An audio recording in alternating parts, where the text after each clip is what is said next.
ಇದೇ ಸೆಪ್ಟೆಂಬರ್ 9ರಂದು ಕರ್ನಾಟಕ ದಲಿತ ಸಂಘರ್ಷ ಸಮಿತಿಯ ದಾದಾ ಸಾಹೇಬ್ ಎನ್ ಮೂರ್ತಿ ಸ್ಥಾಪಿತ ಸಂಘಟನೆ ವತಿಯಿಂದ ಇಡೀ ರಾಜ್ಯಾದ್ಯಂತ ಒಂದು ಒಳ ಮೀಸಲಾತಿ ಅನುಷ್ಠಾನಕ್ಕೆ ಒತ್ತಾಯಿಸಿ ಇಡೀ ರಾಜ್ಯಾದ್ಯಂತ ಪ್ರತಿಭಟನೆ ಹಮ್ಮಿಕೊಳ್ಳಿರುವುದರಿಂದ ಇವತ್ತು ಒಂದು ದಾದಾ ಸಾಹೇಬ್ ಎನ್ ಮೂರ್ತಿ ಅವರ ನೇತೃತ್ವದಲ್ಲಿ ನಮ್ಮ ಜಿಲ್ಲಾಧ್ಯಕ್ಷರಾದಂಥ ಜಗನ್ನಾಥ್ ಬಿಜನಹಳ್ಳಿ ಅವರು ನೇತೃತ್ವದಲ್ಲಿ ಕಲಬುರಗಿಯಲ್ಲಿ ಇದೇ ಸೆಪ್ಟೆಂಬರ್ 9ರಂದು ಸರ್ದಾರ್ ವಲ್ಲಭಭಾಯಿ ಪಟೇಲ್ ವೃತ್ತದಿಂದ ಜಿಲ್ಲಾಧಿಕಾರಿಗಳ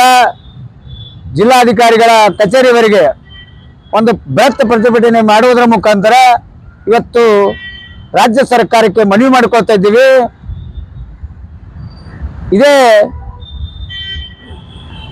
ಒಳ ಮೀಸಲಾತಿಗೋಸ್ಕರ ಸುಪ್ರೀಂ ಕೋರ್ಟ್ ಆದೇಶದ ಮೇರೆಗೆ ಒಂದು ಒಳ ಮೀಸಲಾತಿ ಜಾರಿ ಮಾಡಬೇಕಂತಕ್ಕಂಥದ್ದು ಯಾವ ರಾಜ್ಯ ಸರ್ಕಾರಕ್ಕೆ ಒಂದು ಒಪ್ಪಿಸಿರುವುದರಿಂದ ಅವತ್ತು ನಾವು ಇಲ್ಲಿವರೆಗೆ ಹಲವಾರು ಸಂಘಟನೆಗಳು ಮತ್ತು ಹಲವಾರು ರಾಜಕೀಯ ಮುಖಂಡರು ಮುಖ್ಯಮಂತ್ರಿಗಳು ಭೇಟಿ ಆದಾಗ ಮುಖ್ಯಮಂತ್ರಿಗಳು ಅಡ್ಡಗೋಡೆ ಮೇಲೆ ದೀಪ ಇಟ್ಟತಕ್ಕಂಥ ಹೇಳಿಕೆ ಕೊಡುವುದು ಸರಿಯಾದಂಥದ್ದಲ್ಲ. ಈಗಾಗಲೇ ತಾವು ನಮ್ಮ ರಾಜ್ಯ ಸರ್ಕಾರದಲ್ಲಿ ಯಾವುದರ ಬಗ್ಗೆ ಯಾರೂ ಚಕ್ರ ಎತ್ತುತ್ತಾ ಇಲ್ಲ. ಈಗ ಹರಿಯಾಣ ಮತ್ತು ಆಂಧ್ರ ಪ್ರದೇಶದಲ್ಲಿ ತಮ್ಮ ರಾಜ್ಯದ ಮುಖ್ಯಮಂತ್ರಿಗಳನ್ನು ಸಚಿವ ಸಂಪುಟ ಕರೆದು ಸಚಿವ ಸಂಪುಟದಲ್ಲಿ ಈ ಒಳ ಮೀಸಲಾತಿ ಬಗ್ಗೆ ಒಂದು ತೀರ್ಮಾನ ತೆಗೆದುಕೊಂಡು ಅವರು ಮುಂದಿನ ದಿನಗಳಲ್ಲಿ ನಾವು ಇದನ್ನು ಸ್ವಾಗತದೊಂದಿಗೆ ನಾವು ಇದನ್ನು ಅನುಷ್ಠಾನಗೊಳಿಸ್ತೀವಿ ಅಂತಕ್ಕಂಥ ಹೇಳಿಕೆ ನೀಡಿರುವುದು ತಮ್ಮ ಗಮನಕ್ಕೆ ಬರಲಾರದಂಥ ವಿಷಯ ಏನಲ್ಲ. ಆದರೆ ಕರ್ನಾಟಕ ರಾಜ್ಯದ ಮುಖ್ಯಮಂತ್ರಿಗಳು ಇದರ ಬಗ್ಗೆ ಕೇಂದ್ರದ ವರಿಷ್ಠರಿಗೆ ಗಮನಕ್ಕೆ ತಂದು ಅವರ ಸಂಘಟನೆ ಜೊತೆಯಲ್ಲಿ ಚರ್ಚೆ ಮಾಡಿ ಮುಂದಿನ ದಿನಗಳಲ್ಲಿ ನಾನು ಇದರ ಬಗ್ಗೆ ಚರ್ಚೆ ಮಾಡ್ತೀನಿ ಅಂತಕ್ಕಂಥ ಹೇಳಿಕೆ ಕೊಡ್ತಕ್ಕಂಥದ್ದು ಸರಿಯಾದಂಥದ್ದಲ್ಲ. ನೀವು ನಿಜವಾಗ್ಲೂ ಒಬ್ಬ ಹಿಂದುಳಿದ ಮುಖ್ಯಮಂತ್ರಿಗಳಾಗಿದ್ದೇ ಆದರೆ ತಾವು ಈಗಾಗಲೇ ಪಂಚವೇತನಗಳನ್ನು ಜಾರಿಗೆ ಮಾಡ್ತೀರಿ ಅಂತಕ್ಕಂಥ ಒಂದು ವಿಷಯ ಇಟ್ಟುಕೊಂಡು ಇಡೀ ಕರ್ನಾಟಕದ ರಾಜ್ಯದಲ್ಲಿ ಮತಗಳನ್ನು ಸೆಳೆತಕ್ಕಂಥ ಕೆಲಸ ಮಾಡಿದಿರಿ. ಅದರಲ್ಲಿ 6ನೇ ಯೋಜನೆ ಸದಾಶಿವ ಆಯೋಗದ ವರದಿ ಜಾರಿ ಮಾಡ್ತೀನಿ ಅಂತಕ್ಕಂಥದ್ದು ತಮ್ಮ ಪ್ರಣಾಳಿಕೆ ನೀಡಿದ್ದೀರಿ. ಆ ಪ್ರಣಾಳಿಕೆಗೆ ತಕ್ಕಂತೆ ಈಗಾಗಲೇ ಈ ಯೋಜನೆಗಳನ್ನು ಜಾರಿ ಮಾಡಿದ್ದೀರಿ, ಅದಕ್ಕೆ ನಮ್ಮ ಸ್ವಾಗತದ. ಆದರೆ ಈ ಸದಾಶಿವ ಆಯೋಗದ ವರದಿ ಬಗ್ಗೆ ಯಾಕೆ ನೀವು ಕಾಳಜಿ ವಹಿಸ್ತಾ ಇಲ್ಲ ಅಂತಕ್ಕಂಥದ್ದು ನಮ್ಮ ಪ್ರಶ್ನೆ ಆಗಿದೆ.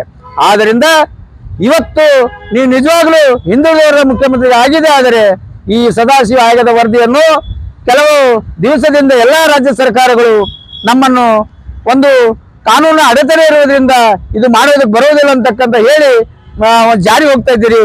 ಆದರೆ ಇವತ್ತಿನ ದಿನ ಸುಪ್ರೀಂ ಕೋರ್ಟ್ ನ್ಯಾಯಾಧೀಶರೇ ತಮ್ಮ ರಾಜ್ಯ ಸರ್ಕಾರಕ್ಕೆ ಅನುಮತಿ ನೀಡಿದ್ದಾರೆ. ತಾವು ಕೂಡಲೇ ಇದನ್ನು ಜಾರಿ ಮಾಡಬೇಕು, ಈ ಮಾದಿಗರ ಪರವಾಗಿ ತಾವು ನಿಲ್ಲಬೇಕು ಅಂತಕ್ಕಂಥದ್ದು ಮನವಿ ಮಾಡಿಕೊಳ್ಳೋದ್ರೊಂದಿಗೆ ನಾವು ಇವತ್ತಿನ ದಿನ 9ನೇ ತಾರೀಕಿನ ಪ್ರತಿಭಟನೆ ಮಾಡ್ತಾ ಇದ್ದೀವಿ. ಆ ಪ್ರತಿಭಟನೆಗೆ ಸ್ಪಂದಿಸದೆ ಹೋದರೆ ತಾವು ಇದೇ ಸೆಪ್ಟೆಂಬರ್ 17ರಂದು